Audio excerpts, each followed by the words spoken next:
নমস্কার বন্ধুরা, আজকে আমি এসে গেছি তোমাদের সাথে শেয়ার করতে নিরামিষ পটলের মালাইকারি, যা খেলে আমিষকেও একেবারে হার মানিয়ে দেবে। তাহলে এসো দেখি কি কি লাগছে। এখানে রাখা পটল আগের থেকে ভালো করে ধুয়ে একটু হালকা ছাড়িয়ে নিয়ে নুন হলুদ দিয়ে মাখিয়ে রেখেছি। আর এর সঙ্গে আমার লাগছে হলুদ গুঁড়ো, ফোড়নের জন্য গোটা গরম মশলা, কাশ্মীরি লঙ্কা, আদা বাটা, ধনে জিরে গুঁড়ো, টক দই, টমেটো বাটা আর নারকেলের দুধ। আর তার সাথে থাকছে ঘি আর গোটা গরম মশলা। তাহলে চলে এসো দেখি আমরা কি করে শুরু করছি। প্রথমে আমি একটা ফ্রাইং প্যানে তেল গরম করতে দিয়েছি। এখানে এবার আমি পটলগুলোকে ভেজে নেব হালকা করে। পটলটাকে আমি ভেজে নিচ্ছি হালকা করে, একটু ভাজা হয়ে গেলে আমি সেটাকে তুলে নেব।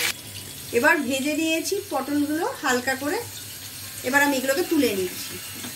এবার আমি গরম তেলে গোটা গরম মশলা ফোড়ন হিসাবে দিয়ে দিলাম। এরপর আদা বাটা দিয়ে দিলাম, তারপর ধনে গুঁড়ো জিরে গুঁড়ো আস্তে আস্তে দিয়ে দিলাম। এরপর হলুদ গুঁড়ো দিয়ে দিচ্ছি। এরপর টমেটো বাটাটা দিয়ে দিলাম।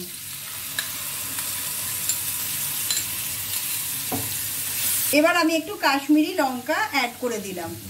তোমরা চাইলে দিতেও পারো বা নাও পারো, এটা অপশনাল। আমি দিয়েছি কালারের জন্য। এবার এটা ভালো করে কষিয়ে নিচ্ছি। দেখো বন্ধুরা, আস্তে আস্তে এটা থেকে তেল ছাড়বে। দেখো বন্ধুরা, এখানে তেলটা এবার ছেড়ে গেছে। ভালো করে নাড়িয়ে নিয়ে এবার আমি এটাকে টক দই অ্যাড করে দিলাম। দইটা ভালো করে আমি মিশিয়ে নিচ্ছি মশলার সাথে। এবার আমি নারকেল দুধটা অ্যাড করে দিচ্ছি। নারকেল দুধটা দিচ্ছি যাতে টেস্টটা ভালো হয়। তোমরা চাইলে জলও দিতে পারো। এবার আমি লবণ অ্যাড করছি, এটা স্বাদ মতো দিও। সামান্য চিনি অ্যাড করছি।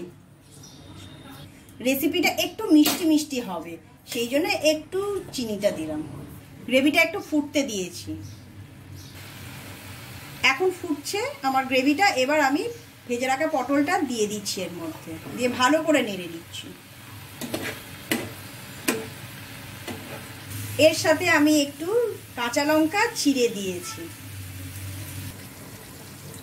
নামাবার আগে আমি ঘি আর গরম মশলা দিয়ে একটু নেড়ে নিচ্ছি। হয়ে গেছে আমার বানানো, এবার আমি নামিয়ে নিচ্ছি। হয়ে গেছে আমার গরম গরম নিরামিষ পটলের মালাইকারি। এবার আমি খেয়ে বলে দিই কেমন হয়েছে।